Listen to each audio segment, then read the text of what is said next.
안녕하세요. 미국 주식으로 온 대학이 미준입니다. 2024년 3월 2일 미국 주식으로 온 대학이 미준 방송 시작합니다. 정말 오래간만에 주말 방송을 보내드리게 됐습니다. 어제 방송에서 제가 예고드린 것처럼 오늘은 미준의 책 읽어주는 남자를 준비했는데요. 저에게는 특별한 의미가 있는 책 한 권이 저한테 도착을 했거든요. 기술주 투자 절대 원칙이라는 책의 추천사를 우연히 쓰게 됐습니다. 그래서 아무래도 다른 책보다는 조금 관심을 가지고 찬찬히 읽어보게 됐고요. 이 책을 읽고 나서 느껴지는 점이요. 기술주 위주로 투자하시는 한국 분들께 정말 중요한 내용이 많이 담겨져 있다. 이런 생각을 하게 됐습니다. 더욱이 제가 이 책을 굉장히 좀 관심 있게 지켜본 이유는요. 마크 마호니가 쓴 책입니다. 미준 방송에도 여러 번 소개가 됐던 월가에서 가장 신뢰받는 기술주 전문 애널리스트잖아요. 제가 잠깐 마크 마호니가 등장한 영상을 몇 개 좀 보여드리도록 하겠습니다. 제가 최근에도 마크 마호니가 등장한 영상을 여러분들과 공유한 적이 있는데요. 2주 전이었죠. 오늘의 미국 주식 영상이라는 제목을 가지고 월가 최고의 테크 애널리스트 마크 마호니가 강추하는 테크 주식은 이라는 제목으로 짧은 영상 하나를 공유한 적이 있고요. 그리고 쇼츠 중에도 굉장히 중요한 영상이 많이 있었습니다. 여기에도 한번 등장을 하고요. 밑에 보시면 미준 쇼츠 중에 제가 한 1년 반 전 정도에 여러분들과 공유한 영상 하나가 있는데요. 이 영상이 굉장히 중요합니다. 왜냐면요. 시기가 언제였냐면 2022년 10월 초에 제가 여러분들께 공유해드렸던 쇼츠 영상이거든요. 그 당시 여러분들 기억하실 겁니다. S&P 500이 3,599를 찍고 있었습니다. 완전히 바닥이었죠. 그래서 10월 초부터 미국 증시가 상승하기 시작하잖아요. 바로 그 당시에 찍은 영상이다. 이렇게 보시면 되고요. 이 당시에 메타 주가가 이제 방송 영상에 나오는데 127달러였습니다. 지금은 메타가 496달러거든요. 그리고 이제 아마존의 주가도 영상에 잠깐 보여지는데 112달러더라고요. 아마존의 지금 현재 주가는 176입니다. 따라서 이때 이 영상을 보고 마크 마호니의 말을 믿고 미국 주식에 적극적으로 투자했다면 우리는 굉장히 많은 부를 축적할 수 있었겠죠. 쇼츠 영상이니까 굉장히 짧거든요. 잠깐 1분 동안 시청을 하도록 하겠습니다. Across at least the internet space have been cut in half. Multiples have gone from something like 24, 25 times EBITDA down to 11 to 12 times EBITDA. The pre-COVID average was 15 times. I'm just talking about the large cap internet names. So at least you've taken a lot of the multiple risk out. Now we're focused, as we have been the last quarter or two, on the estimates risks. And the one thing that's changed here is that you've seen a lot of cost measures taken by these companies. The hiring freezes, the cuts, the managing down of expenses from companies. We've heard this from Amazon. We've heard this from Google, Facebook, some of the big names, Netflix, names like that. So at the margin, that means that I think we still have negative, we're likely to have more negative revisions on estimates than positive this quarter. We've had very high skew towards negative the last 3 quarters. I just don't think the skew will be as negative because the company starting about 3 months ago started taking cost measures. 이 영상에서 마크 마호니가 얘기하는 게 이제 2가지 정도가 있는데요. 첫 번째는 밸류에이션이 많이 떨어져서 리스크가 감소했다. 두 번째는요, 마진에 대한 얘기를 합니다. 많은 테크 기업들이 임원 간축도 굉장히 좀 공격적으로 하고 있고 비용 절감을 위해서 많은 노력을 했기 때문에 지금부터는 마진이 좋아질 것이다. 따라서 반등이 시작될 가능성이 높다. 이렇게 지적을 했거든요. 그리고 정말 미국 증시는 거짓말처럼 상승 추세를 그 이후에 만들어 왔습니다.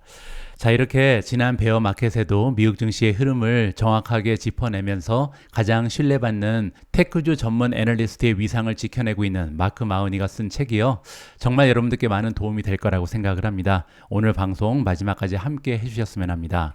마크 마호니에 대해서 한 가지만 더 여러분들께 소개를 드리면요. 석세스 레이트 62% 그리고 지난 1년 동안 에버리지 리턴이 31.6%인데요. 현재 8,750명의 월가의 전문가 중에 22위에 랭킹이 되어 있습니다. 따라서 월가 상위 0.25%에 속하는 최고의 전문가다. 이렇게 인식을 하시면 좋을 것 같습니다. 다음 슬라이드에서는 이 책의 목차가 소개가 되고 있는데요. 이 책은 총 10가지의 레슨으로 구성이 되어 있습니다. 이 책의 모든 내용을 다 소개드리면 좋겠지만 시간 관계상 그럴 수는 없고요. 오늘은 레슨 3, 레슨 4, 레슨 6, 레슨 9 그리고 10번째 레슨을 함께 공부해 보도록 하겠습니다. 자, 그러면 3월 2일 토요일 날 준비된 미존의 책 읽어주는 남자 기술주 투자 절대 원칙 바로 시작합니다. 미준 오늘의 이야기는요. 가장 먼저 이 책을 권해드리고 싶은 분들 제가 나름대로 정리를 해봤고요. 두 번째로 가장 기억에 남는 내용을 여러분들과 함께 읽어보도록 하겠습니다. 세 번째로 제가 이 책을 읽고 느껴지는 개인적인 평가를 긍정적인 부분 그리고 부정적인 부분 세 가지로 나누어서 정리를 해봤고요. 마지막은 역시 Catch Me If You Want로 마무리를 하도록 하겠습니다. 자, 그러면 첫 번째 챕터로 넘어갑니다. 이 책을 개인적으로 권해드리고 싶은 분들, 이런 분들은 이 책을 꼭 읽으셨으면 좋겠다라고 생각되는 분들을 정리해 봤고요. 가장 먼저 투자 종목 선택에 확실한 기준을 확립하고 싶은 투자자분들이 읽으셨으면 좋겠습니다. 세상에는 정말 많은 기업들이 존재하고요. 좋은 주식도 많고 나쁜 주식도 많습니다. 하지만 개인적으로 도대체 어떤 주식을 선택해야 좋은 수익을 낼 수 있을지 갑갑할 경우가 많거든요. 이럴 때 나만의 투자 종목의 선택이 확실하게 있다면 앞으로 우리가 장기적으로 투자를 진행하면서 실수를 줄일 수 있다 개인적으로 판단하거든요. 따라서 아직까지 내 자신의 확실한 기준을 확립하지 못하신 분들은요. 이 책을 통해서 테크주는 이런 테크주를 골라야 된다. 이렇게 기준을 만들어 가시면 좋을 것 같습니다.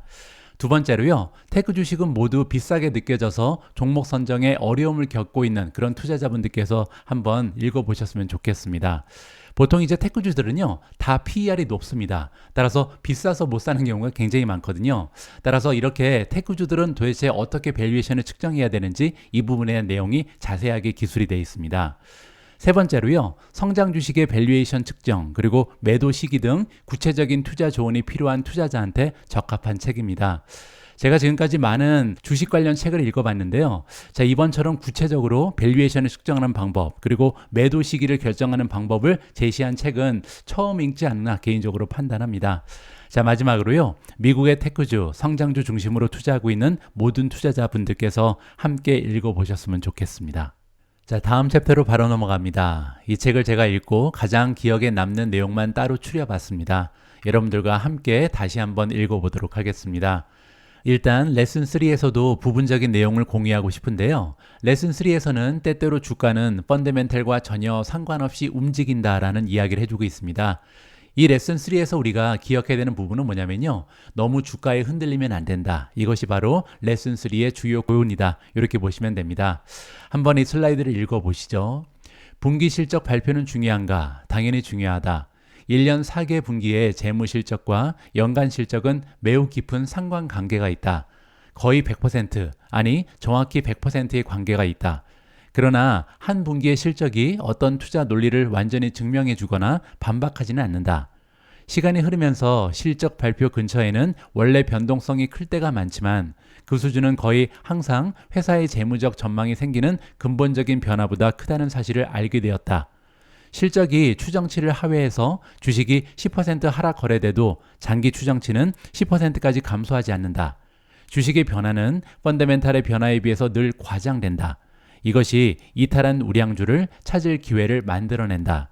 두 가지 정도를 말씀드리고 싶은데요. 첫 번째는 실적 발표가 너무나 중요한데요. 1년 정도를 보란 얘기죠. 따라서 한 분기의 실적만 가지고 결정을 하면 실수라는 경우가 많다. 이게 첫 번째 교훈이고요. 두 번째가 굉장히 중요한데요. 여기 뭐라고 나와 있냐면 실적이 추정치를 하회해서 주식이 10% 하락돼도 장기 추정치는 10%까지 감소하지 않는다. 이 얘기를 하고 있는데요. 제가 여러분들께 항상 말씀드린 것처럼 주가는요. 실적 곱하기 멀티플입니다. 따라서 주가가 떨어진다는 얘기는요. 실적에 대한 전망이 하락하는 경우가 굉장히 많이 있는데 문제는 주가가 10% 떨어지면요. 실적도 10% 떨어지는 게 맞죠. 근데 대부분 주가의 흐름은요. 조금 더 과장된다. 따라서 실적은 앞으로 한 10% 떨어질 건데 주가는 20% 30% 떨어진 경우가 많다는 거죠. 그렇게 되면요. 이거를 오버 리액션이라 그러잖아요. 따라서 이럴 때 기회를 잡을 수 있다. 이탈한 우량주를 찾을 기회를 만들어준다. 따라서 실적에 비해서 지나치게 많이 떨어진 종목을 줍줍하면 좋다. 이렇게 우리가 예측을 해볼 수가 있겠죠. 첫 번째 교훈이 될 것 같습니다. 자, 다음은 레슨 4로 갑니다. 레슨 4에서는요. 20%의 법칙 그리고 2%의 법칙을 기억하라 라고 이야기합니다. 도대체 20%의 법칙 그리고 2%의 법칙이 뭔지 관심을 가지고 한번 읽어보시죠. 기업이 순이익을 창출하는 방법은 세 가지가 있다. 매출을 증대시키거나 두 번째로 영업비용을 감소시키거나 마지막으로 금융공학적 방법을 이용하는 것이다. 금융공학적 방법이란 손실 발생 자산을 매각하는 방법, 아니면 세금이 더 낮은 지역으로 이익을 옮겨서 세율을 줄이는 거, 투자 지분을 매각해서 일회성 수익을 만드는 방법, 혹은 자사주 매입이나 대차제조표 현금 및 현금 등가물로 더 높은 투자 수익을 창출하는 법, 뭐 이렇게 여러 가지 방법을 의미한다. 금융공학적 방법은 비교적 쉬운 방편이다. 비용을 줄이는 방법도 다소 쉬운 편이다. 직원을 해고하거나 마케팅 캠페인을 축소하거나 신규 R&D 프로젝트 자금을 줄이는 식이다. 하지만 매출을 늘리는 일은 굉장히 어렵다. 따라서 기업이 순이익을 만드는 데는 세 가지 방법이 있잖아요. 그 중에서 가장 어려운 것이 매출을 늘리는 것이다. 이렇게 정리가 가능하겠죠. 기술 섹터에서 매출을 증대시키려면 새로운 기능과 제품을 성공적으로 혁신하고 새로운 시장으로 확대해 나가고 고객 기반을 늘리고 가격을 올리는 등의 방법을 수반해야 된다. 그래서 투자자들은요, 매출 성장이라는 가장 어려운 일을 해낼 수 있는 기업에 더 많은 보상을 부여하는 것이다. 여기서 얘기하는 더 많은 보상은 뭐냐면요, 매출이든 순이익이든 잉여 현금이든 더 높은 멀티플을 받는 것이다 라고 정리가 가능합니다. 따라서 기술주 투자자들이 매출에 주로 집중해야 하는 이유는요, 바로 시장이 그렇게 하기 때문이다. 단기적뿐만 아니라 장기적으로도 그렇다. 시장 투자자들이 다른 방식보다 매출 성장을 통해 이익을 창출하는 회사에 더 높은 멀티플을 부여하는 경향이 있다. 따라서 우리가 기술 섹터에 투자하는 투자자 입장에서는요, 가장 많은 관심을 줘야 되는 것은 바로 매출 성장이다. 이렇게 우리가 깔끔하게 정리가 가능합니다. 높은 성장률에 비해 할인된 가격으로 거래되는 기술주를 찾았다면 그 회사는 틀림없이 조사해 볼 가치가 있다. 가령 매출 성장률이 30%인데 주가 수익 비율은 20배인 회사. 따라서 제가 항상 여러분들께 말씀드리지만 PER 가지고 성장률로 나누면요, PEG가 나오죠. 이 경우에는요, 20 나누기 30을 하면요, 굉장히 낮죠. 1.0 밑으로 떨어지게 되잖아요. 이런 경우에는 굉장히 많은 관심을 줄 만한 주식이다. 이렇게 정리를 해주고 있는 거죠. 그리고 만약에 밸류에이션이 따라주지 않는다 해도 매출 성장률이 높은 좋은 기업에는 여전히 놀라운 상승의 기회가 있다. 따라서 테크 투자자 입장에서 가장 관심을 가져야 되는 하나의 지표는 역시 성장률이다. 이렇게 지속적인 메시지를 전달해주고 있습니다. 적어도 5분기 혹은 6분기 정도 상당한 기간 동안 20% 이상의 높은 매출 성장률을 지속적으로 달성한 회사를 발견했다면 향후 매우 좋은 주식이 될 종목을 찾아낸 것이다.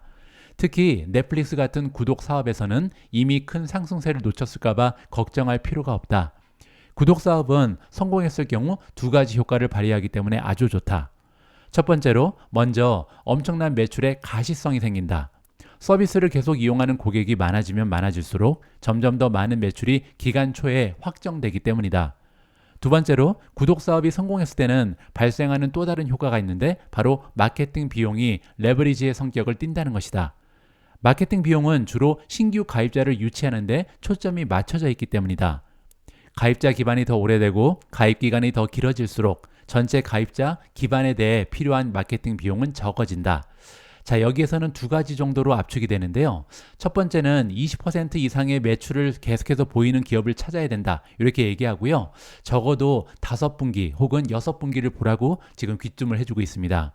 따라서 지금 투자자 입장에서 만약에 우리가 테크에 집중적으로 투자하는 투자자라면 이 6분기 아니면 5분기 동안 계속해서 20% 넘는 매출의 성장을 보이는 기업, 이걸 첫 번째 기준으로 삼아야겠죠.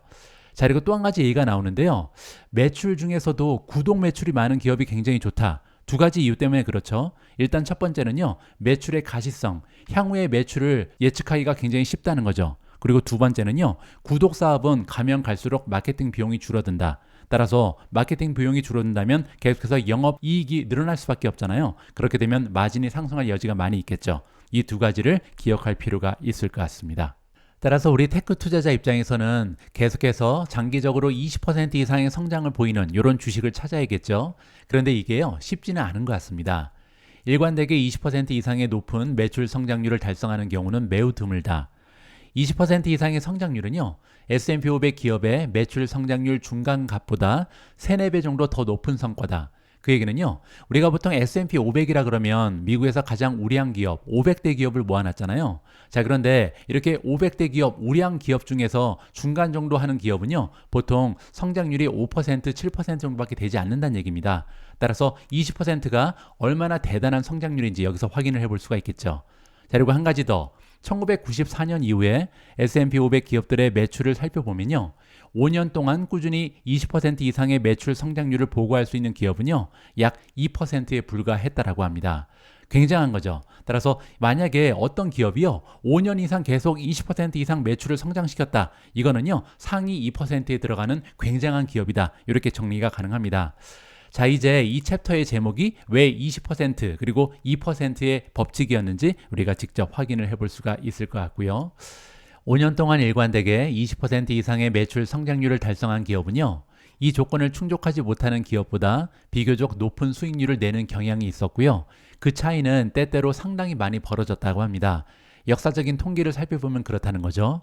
자, 구체적인 숫자가 나와 있는데요. 2010년부터 2020년까지 20%가 넘는 매출 성장을 꾸준히 달성한 기업은요. 11년 중에 8년 동안, 그러니까 전체 기간의 73%의 기간 동안 다른 주식을 능가하는 주식 수익률을 달성했다라고 합니다. 그리고 전체 기간에 이들 기업이 상회한 수익률 차이의 중간값은요. 무려 52%입니다. 따라서 우리 투자자 입장에서 특히 테크주에 투자하는 투자자는요. 계속해서 20% 넘는 성장률을 보이는 종목 여기에 집중할 필요가 있죠. 왜냐하면 73%의 확률을 가지고 이 종목들은요. 나머지 종목을 상회하는 수익을 낸다. 이렇게 우리가 역사적인 통계를 살펴볼 수가 있었습니다. 자, 다음은 레슨 6로 넘어갑니다. 제목은요. 주가는 결국 사이즈가 키운다거든요. 여기서 얘기하는 사이즈가 뭔지 한번 살펴보시죠. 총 도달 가능 시장의 규모가 크면 클수록 기술주와 성장주의 주요 동인인 높은 매출 성장률을 달성할 기회도 더 커진다. 제품의 혁신성이나 고객에 대한 제품이나 상품의 강력한 가치 제한, 경영진의 능력 등 다른 중요한 요소가 많지만 대규모 총 도달 가능 시장은 무엇보다 큰 성장을 이룰 기회를 가져온다.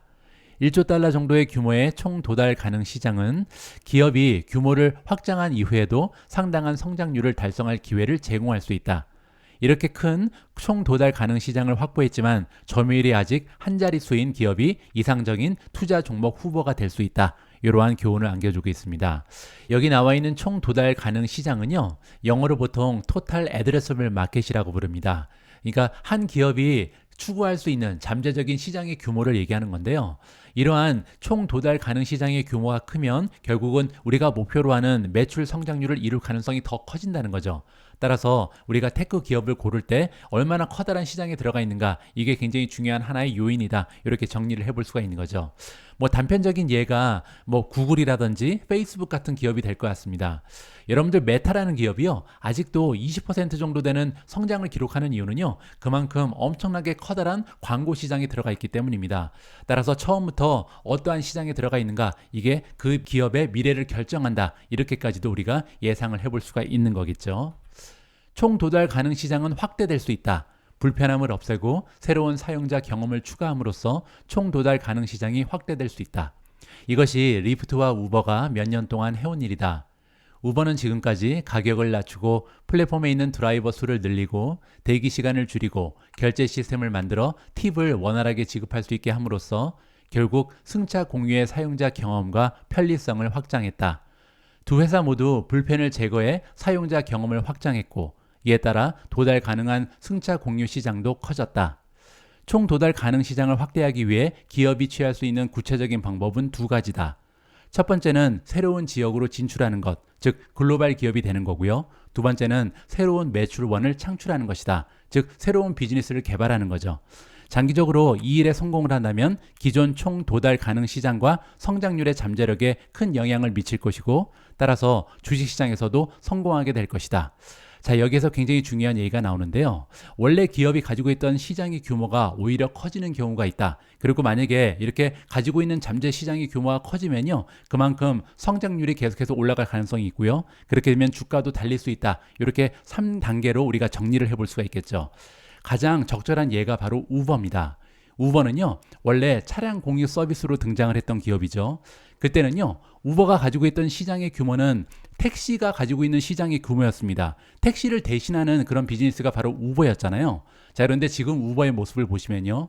우버는 딜리버리 쪽에도 엄청난 존재감을 가지고 있죠. 근데 원래 딜리버리 할 때도요. 그냥 음식 배달만 했었습니다. 그런데 지금은 음식 배달뿐만 아니라 식료품 배달, 뭐 담배, 주류, 뭐 의약품 안 하는 게 없거든요. 따라서 필요한 거는 모두 배달하는 이러한 모습을 모바일 기업으로서 보이고 있는 것이 바로 우버다. 따라서 가지고 있던 시장의 규모를 점점 더 확대시키는 굉장한 모습을 보여주고 있습니다.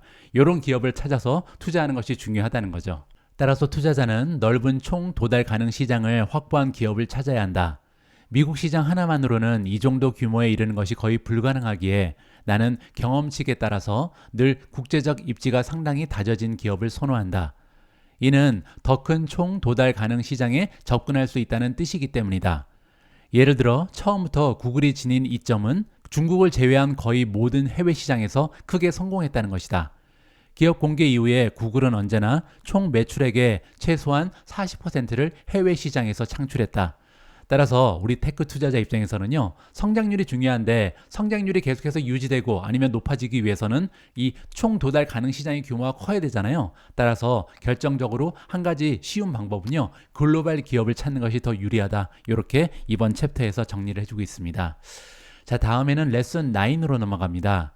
이번 레슨의 제목은요, 밸류에이션은 종목 선택의 절대적 기준이 아니다 라는 교훈을 안겨줍니다. 자, 무슨 얘기인지 한번 읽어보시죠. 매수 종목을 선택하는 과정에서 밸류에이션이 가장 중요한 요소가 되어서는 안 된다. 때때로 기술주는 비싸 보일 때가 있지만 그렇다고 나쁜 주식이 되는 것은 아니다. 진공 상태에서 PER, 퍼는 그리 도움이 되지 않는다. PER은 성장성을 감안하고 봐야 한다. 자본 집약도와 현금 흐름이 비슷하다는 가정하에 고성장 기업의 이익 흐름이 저성장 기업의 이익 흐름보다 더 크기 때문에 고성장주의 PER이 더 높은 것이 타당하다. 따라서 지금까지 우리가 밸류에이션을 측정할 때요, 너무나 PER에 집중한 경우가 있었습니다.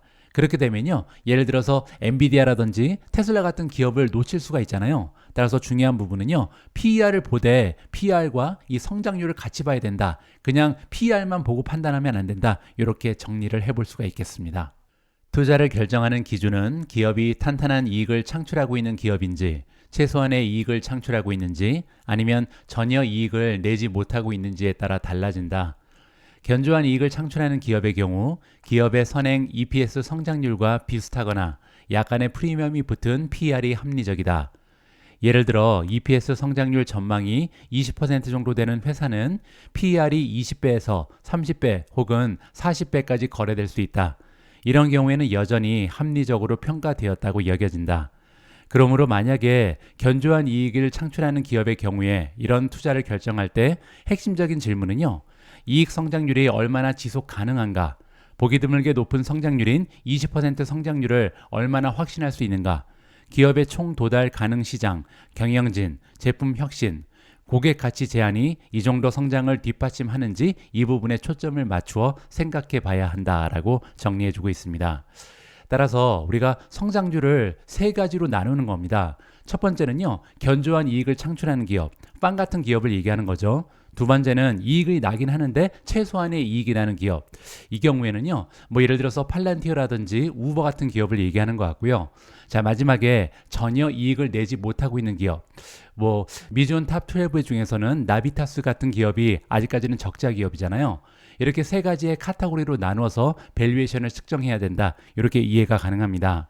자, 그리고 만약에 EPS 성장률이 한 20% 정도 올라가는 견조한 기업, 뭐 예를 들어서 페이스북 같은 경우, 그러니까 메타죠. 메타 같은 경우는 지금 현재 성장률이 한 20% 정도 됩니다. 그렇게 되면요, 메타 플랫폼즈의 PER은요 20배에서 30배, 많으면 40배까지도 가능하다. 자, 그런데 얼마 정도의 밸류에이션을 부여할 건지, 그거는요 여기 나와 있는 것처럼 과연 이러한 이익 성장률이 얼마나 지속 가능한가, 향후에 만약에 메타 플랫폼즈의 20% 성장률이 장기간 지속될 수 있다. 그렇게 되면요, 지금 40배까지도 가능하다. 이렇게 예측을 해볼 수가 있는 거고요. 만약에 지금 현재는 만약에 EPS의 성장이 20% 정도 되고 있지만 나중에 가면 20%가 15%, 10% 계속해서 성장률이 좀 둔화될 것이다. 이렇게 되면요, 20배 정도 받는데 그쳐야겠죠. 따라서 지금 현재 견조한 이익을 창출하는 기업은요, 앞으로 얼마나 장기간 동안 20%의 성장률을 유지할 수 있는가, 여기에 초점을 맞추면 될 것 같습니다. 자, 다음은 두 번째 경우로 이동합니다. 최소한의 이익만 내는 기업의 경우죠. 자, 이런 경우에는요, PER이 매우 높은 40배 이상 되는 경우가 많이 있지만 그럼에도 불구하고 이런 주식도 여전히 좋은 투자 대상이 될 수 있다라고 합니다. 과거에 아마존, 넷플릭스가 바로 그런 경우였는데요. 세 가지 정도의 질문을 통해서 이런 제2의 아마존, 제2의 넷플릭스를 발굴할 수 있다라고 팁을 주고 있습니다. 첫 번째 질문은요, 대규모의 투자로 인해서 현재 이익이 크게 축소되고 있는 기업인가? 따라서 지금 현재 많은 이익을 내지 못하고 있는데요. 이익이 적은 이유가 투자가 많기 때문인가? R&D를 많이 하는가? 이 부분을 살펴봐야 된다는 거죠. 자, 두 번째는요, 기업의 장기적인 영업이익률이 현재보다 크게 높아질 그런 확신이 있는가? 그럴 만한 이유가 있는가? 이걸 살펴봐야 되고요. 세 번째로 이 회사는 상당한 기간에 걸쳐서 높은 매출 성장률을 유지할 수 있는가? 최소 20% 이상의 성장을 기록해야 된다 그랬잖아요. 그리고 이런 성장률이 계속해서 유지될 수 있는가? 이렇게 세 가지에 대한 대답을 우리가 스스로 구할 필요가 있습니다. 이것이 투자를 결정하는 핵심적인 질문이 될 것 같고요. 이 질문에 대한 대답이 긍정적이라면 엄청나게 높은 PER도 정당화될 수 있다. 이렇게 핵심 정리가 가능합니다. 자, 마지막으로 이익을 내지 못하는 기업인데요. 이런 경우에는 밸류에이션을 평가하기가 가장 어렵습니다. 하지만 네 가지의 타당성 테스트를 거쳐서 어느 정도 평가가 가능하고요. 또 한 가지는 PSR이죠. 세일과 시가총액을 비교해서 주가 매출액 비율로 평가가 가능하다. 이러한 팁을 주고 있습니다. 현재 이익을 내지 못하는 기업을 평가할 때 이용할 수 있는 네 가지의 타당성 테스트는 다음과 같다고 합니다. 첫 번째로요, 비슷한 비즈니스 모델로 이익을 내는 상장 기업이 있는가? 따라서 비슷한 모델을 가지고 이미 뛰어든 다른 기업의 이익을 살펴볼 필요가 있다는 거죠. 따라서 비즈니스 모델이 비슷한데 어떤 기업은 이미 흑자를 내고 있다면 지금 내가 바라보고 있는 적자 기업도 흑자로 전환될 가능성이 높다. 이렇게 보면 되겠죠. 두 번째로 회사 전체적으로 수익성이 높지 않다면 사업 내에 수익성이 있는 다른 부분이 있는가? 이 부분이 굉장히 중요합니다. 여러 가지 비즈니스 부분을 가지고 있는데요. 특정 부분이 아직 규모가 좀 작아서 그렇지 플러스를 내고 있는 그런 분야가 있다면 향후에 이러한 부분이 점점 확대되면서 수익성이 전체적으로 좋아질 가능성이 있다는 거죠. 자, 세 번째로 규모가 기업을 수익성으로 이끌지 못할 만한 이유가 있는가? 이 얘기는요, 성장률이 계속 20%를 넘어간다면 기업의 크기가 점점 커지잖아요. 자, 이렇게 매출의 규모가 커지면 저절로 수익성이 올라갈 가능성이 높은데요. 만약에 총이익 마진이 높지 않다면 이건 문제가 될 수도 있겠죠. 따라서 총이익 마진을 살펴볼 필요가 있다. 이렇게 의역이 가능합니다. 자, 네 번째로 수익성을 높이기 위해 경영진이 취할 수 있는 구체적인 조치가 있는가? 따라서 이거는요, 비즈니스 플랜을 한번 살펴봐라. 그러니까 미래에 대한 전망이 확실한가? 이거를 평가할 필요가 있다. 이렇게 핵심을 정리해 볼 수가 있겠습니다. 자, 다음은 마지막 레슨 10으로 넘어갑니다. 제목은요, 이탈한 우량주를 사냥하라. 그리고 맹렬하게 사냥하라입니다. 자, 무슨 얘기인지 굉장히 흥미진진한데요. 이탈한 우량주를 찾아라. 고성장 기술주 투자자로서 돈을 벌 수 있는 가장 좋은 방법 중 하나는요, 우량주를 찾아서 이들이 이탈했을 때 매수하거나 포지션을 늘리는 거라고 합니다. 우량한 기업이 이탈했을 때, 즉 주가가 20%에서 30% 정도 하락했을 때, 혹은 성장률에 비해서 할인된 가격으로 거래될 때 매수한다면 밸류에이션 멀티플 리스크가 줄어든다. 따라서 일거양득이죠. 이럴 때 매수를 한다면 일단 하방 압력은 굉장히 작습니다. 따라서 리스크를 최소화할 수 있고요. 두 번째로 올라갈 때 좀 많이 올라갈 수 있다는 거죠. 따라서 굉장히 적절한 투자 기회가 바로 우량 기업이 이탈했을 때다. 이렇게 정의가 가능합니다. 자, 그러면 과연 언제가 주식이 이탈한 건가? 이걸 우리가 파악할 수가 있어야 되는데요. 두 가지로 정리해주고 있습니다. 첫 번째는요, 주가가 갑자기 20%에서 30%로 하락했을 때 이게 이제 이탈이다, 이렇게 볼 수가 있다는데요. 두 가지 정도의 시나리오를 생각해 봐야 될 것 같습니다. 첫 번째는요, 만약에 주가가 단기간에 100%, 200%, 300% 오른 다음에 그리고 20% 빠졌다면 그거는요, 이탈이 아닐 가능성도 있습니다. 그냥 기술적인 조정일 수도 있죠. 따라서 그런 경우에는 좀 조심을 해야 될 것 같고요. 또 한 가지는요, 주가가 20%, 30% 떨어졌는데 실제적으로 이 어닝에 대한 전망치가 어느 정도 떨어졌는지 이걸 봐야겠죠. 만약에 어닝의 전망치는 10%밖에 안 떨어졌는데 주가가 30% 떨어졌다. 이거는 굉장히 중요한 줍줍 기회가 될 수 있을 것 같고요.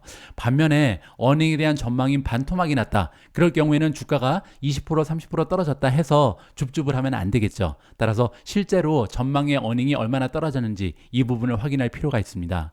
자, 또 한 가지는요. 성장률에 비해서 할인된 가격으로 거래될 때인데요. 이때는 PEG를 보라고 얘기합니다. 따라서 굉장히 좋은 주식인데 PEG가요. 1.0 밑으로 떨어진다면 따라서 성장률에 비해서 P 레이쇼가 더 적다는 거죠. 이런 경우에는 맹렬하게 매수를 해라. 이렇게 정리가 가능합니다. 경험상 모든 우량 기업은요, 어느 순간 이탈해서 인내심 있는 장기 투자자들에게 커다란 투자 기회를 제공하는 때가 있었다. 심지어 내가 지난 5년 동안 분석해온 우량주, 메타라든지 아마존, 넷플릭스, 구글 같은 대기업도요, 해당 기간 동안 몇 번씩 이탈을 했다라고 합니다. 경험 많은 기술주 애널리스트의 관점에서 봤을 때 우량주임을 알 수 있는 가장 확실한 펀더멘탈 증거는요, 단 한 가지라고 합니다. 일관되게 높은 매출 성장률 20% 이상을 기록하는 그런 주식이다. 따라서 우리가 우량 기업 할 때는요, 우량 기업에 대한 정의가 여러 가지가 있을 겁니다. 뭐 프로피터빌리티가 좋다든지 아니면 굉장히 오랫동안 배당을 지급하는 기업이라든지 굉장히 좀 객관적인 여러 가지 지표가 있을 텐데요. 여기에서 지금 기술주 애널리스트의 관점에서 봤을 때 우량주는 단 한 가지의 기준이다. 무조건 성장률이 장기간 동안 오랫동안 20%를 넘어가야 된다. 이렇게 볼 수가 있겠죠. 자, 그리고 이렇게 높은 매출 성장률을 기록하기 위해서는요, 여러 가지 이유가 있다는 겁니다. 첫 번째는 제품의 혁신, 두 번째 넓은 총 도달 가능 시장, 매력적인 고객 가치 제한, 훌륭한 경영진, 이렇게 네 가지의 핵심적인 요소가 뒷받침이 돼야 매년 20% 넘게 성장할 수 있는 토대가 마련이 된다는 거죠. 따라서 매출의 성장률만 보면 이 기업이 얼마나 좋은 기업인지 단숨에 알 수 있다. 이렇게 보시면 될 것 같습니다. 다음 슬라이드는 굉장히 흥미진진하고 중요한 내용이 담겨 있습니다. 우리 테크 투자자들이 가장 궁금해하는 부분, 내가 가지고 있는 주식을 언제 팔아야 할까, 매도 시점을 어떻게 잡아야 할까, 여기에 대한 궁금증에 해답을 제시하고 있거든요. 그렇다면 언제 팔아야 할까? 대답은요, 펀더멘탈이 상당히 부정적으로 바뀔 때라고 합니다. 자, 이게 무슨 얘기냐면요, 더 구체적으로 말하자면 매출 성장률이 크게 둔화되는 경우다. 즉 1년 이내에 50% 이상 둔화되면 이게 경고라고 얘기합니다. 그 얘기는요, 예를 들어서 1년 전에는 매출의 성장률이 50%였는데요. 갑자기 올해 들어서는 25%가 되지 않는 거예요. 이렇게 되면 매출 성장률이 20%를 넘어도 굉장히 위험 신호다. 이렇게 볼 수가 있는 거고요. 또 한 가지는 매출 성장률이 아예 20% 아래로 떨어지는 경우. 자, 왜냐면 우리가 지금 집중해서 보고 있는 것은 고성장 기술주잖아요. 매출 성장률이 20%를 밑돈다면 고성장주로서의 자격이 없다. 따라서 이런 주식은 놔줘라. 이렇게 조언을 안겨주고 있습니다. 자, 아까 얘기한 것처럼 성장률이 급격히 둔화되는 기업도 주의해야 된다. 자, 그 이유는 뭐냐면요, 매출 성장률이 둔화되면 멀티플의 재평가가 일어난다고 합니다. 따라서 멀티플이 줄어들면서 주가가 떨어질 가능성이 높다. 이렇게 보시면 될 것 같습니다. 따라서 급격한 매출 성장 둔화 조심을 투자자들은 경계해야 한다고 합니다. 성장률이 반으로 줄었다면 급격하다고 볼 수 있다. 매출이 꾸준히 30% 수준을 유지하며 성장하는 회사가 있는데 만약에 3분기 혹은 4분기의 성장률이 15%까지 줄어든다면 이것은 위험 신호다. 사실 15%는 굉장히 훌륭한 실적입니다. 하지만 그럼에도 불구하고 30%의 성장률을 보이다가 갑자기 15%로 줄어든 것은 훌륭하다고 볼 수 없다. 왜냐면요, 갑자기 이렇게 성장률이 뚝 떨어지면 문제가 있을 가능성이 높다는 거죠. 예를 들어서 시장 점유율이 준다든지 시장이 포화됐다든지 아니면 경영상에 문제가 있을 가능성이 높다. 따라서 의심을 해야 된다라고 정리가 가능합니다. 모든 기업의 성장률은요, 결국은 모두 서서히 사그라집니다. 그렇기 때문에 대수의 법칙이 있죠. 대수의 법칙은 뭐냐면요, 기업의 크기가 커지면 커질수록 성장률이 줄어든다. 이러한 법칙인데요. 하지만 그럼에도 불구하고 속도가 중요하다. 갑자기 50% 뚝 떨어지면 그게 문제가 된다는 거죠. 이 부분을 기억할 필요가 있을 것 같습니다. 자, 오늘은 여기까지만 읽어보도록 하겠습니다. 뭐 생각 같아서는 한 3시간, 4시간 같이 읽어드리면 좋을 것 같은데요. 그렇게 되면 이 책이 팔리지가 않겠죠. 그래서 여러분들 혹시 책의 나머지 부분이 궁금하신 부분들은 직접 한번 이 책을 구입해서 읽어보시기 바랍니다. 자, 다음 챕터로 넘어갑니다. 이번에는요, 저의 개인적인 평가를 여러분들과 공유하고자 합니다. 제가 이 책을 읽고 가장 마음에 들었던 3가지 부분, 그리고 조금은 아쉬웠던 3가지를 여러분들과 공유해 드리도록 하겠습니다. 자, 기술주 투자 절대 원칙을 읽어보고 제가 가장 좋았던 부분은요, 일단 실제 기업의 사례가 다양하게 제시가 돼서 이해도가 굉장히 좋아졌고요. 또한 굉장히 재미가 있었습니다. 두 번째 장점은 뭐냐면요. 미국 테크 주식의 투자 종목 선정에 필요한 모든 기준이 책 한 권에 요약이 돼 있다. 이러한 느낌을 받았습니다. 따라서 한 권의 책을 읽고 굉장히 많은 지식을 습득했다. 이러한 뿌듯함이 느껴지는 책이었고요. 자, 마지막으로 매수 종목을 선정하는 기준이라든지 매도 시점, 굉장히 좀 다른 책에서는 찾아보기 어려웠던 구체적인 가이드라인을 제시하고 있다. 이렇게 세 가지의 장점을 찾아볼 수가 있고요. 다음은 단점입니다. 첫 번째로 좀 아쉬웠던 부분은요. 현재 시장에서 화제가 되고 있는 AI 관련 내용이 완전히 빠졌습니다. 따라서 저 같은 경우는 엔비디아 같은 기업이 좀 등장했으면 좋았는데 라는 생각을 가지게 됐고요. 그 얘기는요. 모든 내용이 플랫폼 종목에 좀 편중이 돼 있다. 따라서 반도체라든지 전기차라든지 소프트웨어 얘기는 조금 누락이 됐다라는 느낌을 받게 됐습니다. 자, 마지막으로요. 향후 미국 테크 주식 투자에 대한 인사이트를 듣고 싶었는데 과거에 대한 얘기를 좀 많이 했거든요. 따라서 앞으로 다가오는 미래, 인공지능을 비롯한 다양한 4차 산업혁명에 대한 얘기가 조금 없는 부분이 아쉬웠다. 이렇게 마무리가 가능합니다. 오늘 방송 마지막 챕터로 넘어갑니다. Catch Me If You Want To고요. 자, Catch Me If You Want에서는 이 책을 읽고 나서 가장 기억에 남는 핵심 요소를 다시 한번 점검하면서 오늘의 방송을 마무리 짓도록 하겠습니다. 장기적으로 펀더멘탈은 주식을 움직인다. 특히 기술주의 경우 가장 중요한 펀더멘탈은 매출이다. 지속적으로 20% 이상의 매출 성장률을 창출해내는 기업은 단기 수익성 전망에 관계없이 잠재적으로 양호한 주식 수익률을 제공할 수 있다. 이것이 20% 매출 성장률의 법칙이다. 20% 이상 일관된 매출 성장률을 창출하는 경우는 매우 드물다. S&P 500 기업 중 약 2%만이 이런 매출 성장률을 창출한다. 일관된 20% 이상 매출 성장률은 종종 거대한 시장의 기회, 끈질긴 제품 혁신, 매력적인 가치 제한, 최고의 경영진이 반영된 결과다. 그리고 이것이야말로 장기적으로 좋은 투자 기회에서 투자자들이 찾아야 하는 요소다. 아주 오래간만에 보내드린 미주은의 책 읽어주는 남자는 여기까지입니다. 오늘 모처럼 좋은 책 하나를 함께 읽어봤는데요. 여러분들 오늘 방송 내용 어떠셨는지 모르겠습니다. 앞으로도 좋은 책 많이 읽다가 여러분들과 꼭 공유하고 싶은 책이 생기면요. 다시 방송을 통해서 함께 읽어볼 수 있는 기회를 마련해 보겠습니다. 여러분들 남아있는 주말 행복하고 즐거운 시간으로 만들어 가시기 바랍니다. 우리 모두가 미국 주식 투자로 은퇴하는 그날까지 다 함께 화이팅입니다. 행복한 하루 되세요. 감사합니다.